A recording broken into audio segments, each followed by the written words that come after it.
जे देशामध्ये चाललेले, मी का उभा राहिलो यांच्या विरुद्ध?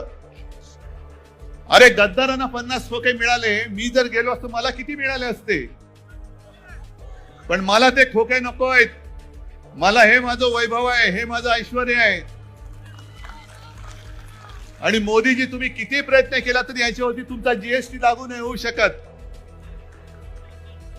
आजपर्यंत तुम्ही अनेक अत्यंत वाईट प्रकाराने राजकारण केलं. आजपर्यंत कधी देशामध्ये असं वातावरण निर्माण नव्हतं झालं जे आज तुम्ही केलेलं आहे. मी काय धर्माचा प्रचार करायला आलेलो नाही, पण हिंदुत्व हिंदुत्व म्हणून तुम्ही याला म्हणतायत.